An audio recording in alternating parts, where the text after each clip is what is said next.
వైఎస్ఆర్ కడప జిల్లా బద్వేలులో సీఎం నారా చంద్రబాబు నాయుడు 70వ పుట్టినరోజు వేడుకలను DCC bank chairman Suryanarayana Reddy ఆధ్వర్యంలో నిర్వహించారు. ఈ సందర్భంగా రక్తదాన శిబిరం ఏర్పాటు చేసి భారీ కేక్ కట్ చేసి శుభాకాంక్షలు తెలిపారు. నాయకులు మాట్లాడుతూ ప్రజా సంక్షేమం కోసం సీఎం నిరంతరం కృషి చేస్తున్నారని కొనియాడారు. కార్యక్రమంలో వెంకట సుబ్బయ్య, డాక్టర్ రాజశేఖర్, చెరుకూరి రవి, డాక్టర్ కొంకుల రాంబాబు తదితరులు పాల్గొన్నారు. మన ముఖ్యమంత్రి వర్యులు విజనరీ లీడర్ చంద్రబాబు నాయుడు గారి పుట్టినరోజు సందర్భంగా ఈరోజు అందరము సెలబ్రేషన్ జరుపుకుంటున్నాము.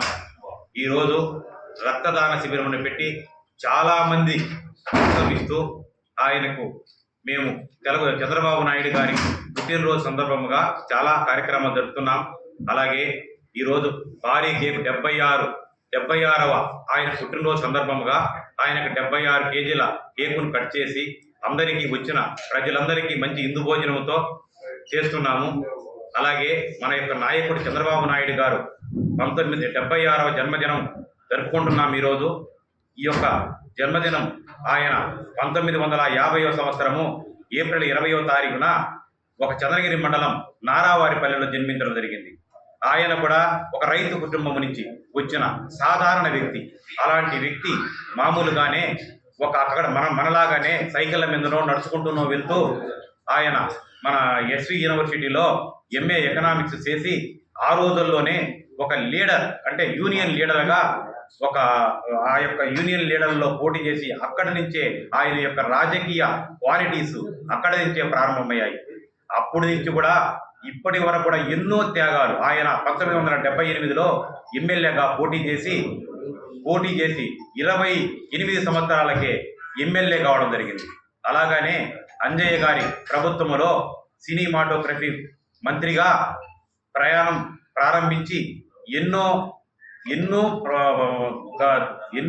విషయాలలో ఆయన చాలా పాటుపడి ఎన్నో కార్యక్రమాలు చేసి చిన్న వయసులోనే పెద్ద నాయకులతో ఆనాటి కాంగ్రెస్ ప్రభుత్వంలో వంటి ఇందిరాగాంధీ కానీ అలాంటి గొప్ప నాయకులతో వాళ్ళతో వారి యొక్క రాజకీయ చతురతను ప్రదర్శిస్తూ అలాగే 1983 సంవత్సరంలో తెలుగుదేశం పార్టీలో చేరడం జరిగింది. తెలుగుదేశం పార్టీలో జరిగిన తర్వాత కూడా వాళ్ళ మామ పార్టీ పెట్టిన తర్వాత పార్టీ పెట్టక ముందు కూడా ఆయన కాంగ్రెస్లోనే పోటీ చేశారు. కాంగ్రెస్లో పోటీ చేసి ఓడిపోయిన తర్వాత మరలా ఎన్టీ రామారావు గారు పార్టీ పెడితే ఆ పార్టీలో చేరి ఆ పార్టీలో కూడా ఆయన యొక్క రాజకీయ చతురతతో ఎన్టీ రామారావు గారిని ఒక కుట్ర పన్ని ఆయనను సీఎంగా పదవీచ్యుతిని చేసిన తర్వాత మన చంద్రబాబు నాయుడు గారి చతురతతో వాటినంటినీ అధోగమించి మరలా ఢిల్లీకి వెళ్ళి మొత్తం ఎమ్మెల్యేలందరినీ తీసుకొని అక్కడ వీధుల్లో ధర్నాలు చేసి తిరిగి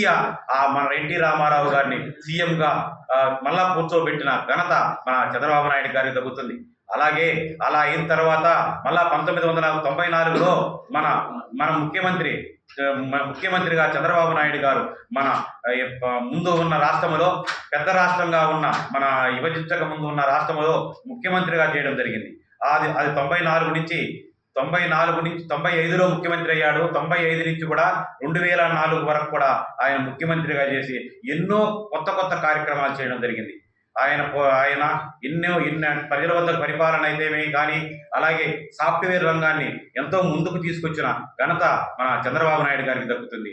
ఆయన ఒక కార్యక్రమం కాదు, విజన్ ఉన్న నాయకుడు.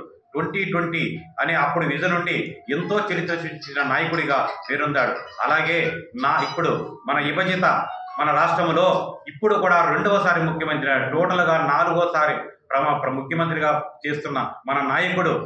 మన యొక్క రాష్ట్రం విభజించబడినప్పుడు మనకు ఒక రాజధాని లేదు. ఆ రాజధాని ఎలా, మన పరిస్థితి ఎట్లా, ఎలాంటి నాయకుడైతే మనకు బాగుంటాడో అనే సందర్భంలో ప్రజలందరూ మళ్ళా ఎన్నుకున్న తర్వాత ఆయన గొప్పగా అమరావతిని సృష్టించడం జరిగింది. ఈ రోజు అమరావతిని సృష్టించి ఒక ప్రజలందరూ రైతులందరూ కలిసి ఆయన కోరిన ఎంటకి ఆయనకు భరోసా, ఎందుకంటే నమ్మకం కలిగించే వ్యక్తి. ఆయన మీద నమ్మకం పెట్టుకొని అందరూ కూడా ఆ రైతులందరూ 32,000 ఎకరాల భూమిని ఉచితంగా ల్యాండ్ పూలింగ్లో ఆయనను నమ్మి ఇచ్చిన ఆ రోజు ఘనత కూడా మన చంద్రబాబు నాయుడు గారికి వారికి భరోసా కల్పించడం వలన వాళ్ళు ఇవ్వడం జరిగింది.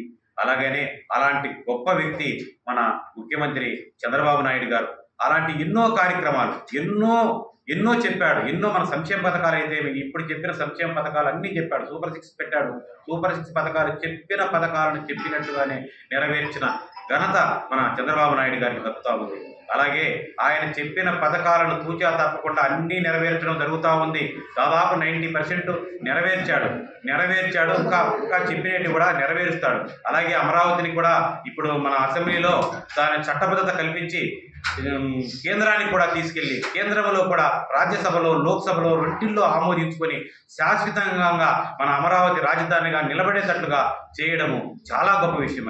అది అందరూ కూడా మనం మెచ్చదగిన విషయము. మనకంటూ రాజధాని లేదు.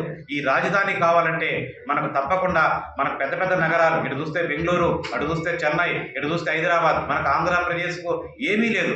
ఇలాంటి గొప్ప నాయకుడు మనకు ఇచ్చిన దానికి మనందరము గర్వపడాల్సిన అవసరం. ఎందుకంటే ఒక చంద్రబాబు నాయుడే మన ఆస్తి, మన భరోసా, ఆయన గొప్పతనం, ఆయన మీద నమ్మకంతో ప్రతి ఒక్క ప్రజలు ఆయన్ను ఎన్నుకున్నందుకు ఆయన ఖచ్చితంగా ఇంకా ఎన్నో సంవత్సరాలు ఆయన ముఖ్యమంత్రిగా ఉండాలని ఆయన మన మనసారా కోరుకుంటూ మీ అందరి సపోర్టు సలహాలతో ఈ యొక్క చంద్రబాబు నాయుడికి నూరేళ్లు ఉండాలని కోరుకుంటూ ఈ అవకాశం ఇచ్చిన అందరికీ ధన్యవాదాలు తెలుపుకుంటూ సెలవు తీసుకుంటున్నాను.